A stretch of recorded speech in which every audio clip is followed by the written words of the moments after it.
真金不怕紅爐火呢句説話咧，相信大家都聽過啦。到底黃金遇上火災嘅時候會點呢？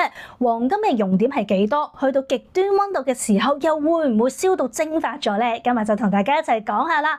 嗱，貴金屬通常咧就係指化學性質穩定，而且具有高度稀有價值嘅金屬啊。嗱，黃金、白銀同埋白金咧都係屬於貴金屬啊。我哋分別講下佢哋嘅熔點啊。嗱，我哋先講下白銀嘅熔點，白銀嘅熔點大約咧就係961度噶。咁至於黃金嘅熔點啦，大約就係1064度。咁而白金嘅熔點就係最高，大約咧就係1772度啊。嗱，從呢啲數值我哋可以睇到啦，白金嘅熔點啦係最高噶。咁所以喺工業應用上面啦，通常都需要更加堅固嘅耐熱爐啦，同埋咧更加高端嘅加工技術啦。嗱，相比之下咧，白銀嘅熔點咧就比黃金低，咁所以喺加工上面咧就更加容易啊。無論係珠寶產業啦，定係貴金屬加工現場啦，都會根據呢啲熔點嘅差異咧嚟到挑選合適嘅材料㗎噃。嗱，24K 金嘅純度咧就達到99.9%，亦即係999黃金啊，能夠最強烈咁樣展現黃金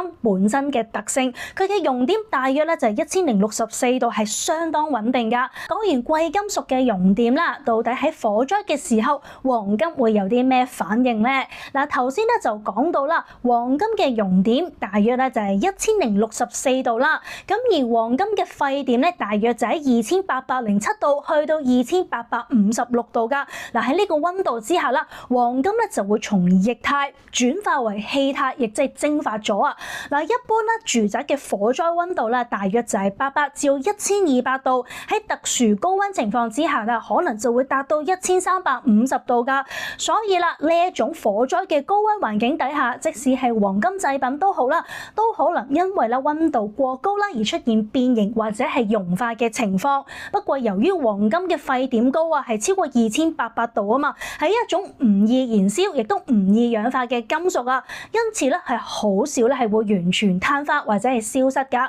咁所以喺火災後嘅現場啦，都可以發現融化咗之後再凝固翻成塊狀嘅金，就係因為啦金本身咧係高溫中仍然咧可以保存佢金屬嘅性質啦，亦即係話雖然外形啦可能會被破壞啦，咁但係咧金嘅物質佢本身咧通常都仍然能夠保存落嚟嘅。好啦，講完純黃金嘅熔點，K 金嘅熔點又係幾多咧？18K 金嘅熔點到底係幾多啊？嗱，一般嚟講啦，18K 金嘅含金量就係75%啦，其餘25%咧就係由好似銀咯同埋銅呢啲嘅金屬組成啊。嗱，根據唔同嘅配比啦，熔點咧就會略有差異啦。一般大約咧就喺950度去到1000度之間，同純金大約係1064度相比啦，熔點係略低，加工時候所需要嘅溫度亦都相對比較低啊。所以如果咧係 K 金首飾嘅話咧，都要視乎翻唔同嘅顏色，例如到底係黃金抑或係白金啦，同埋唔同嘅金屬比例啦，熔點都會有唔一樣㗎喎。好啦，今日呢條啦關於貴金屬熔點嘅影片咧就嚟到呢度啦，我哋下次再見啦，拜拜。如果大家都中意我呢類型嘅影片，就記得撳 like 同埋 subscribe， 仲有撳埋隔離嘅鐘仔，咁下次有新片咧就會即刻通知你㗎啦。我哋下條片見咯噃，拜拜。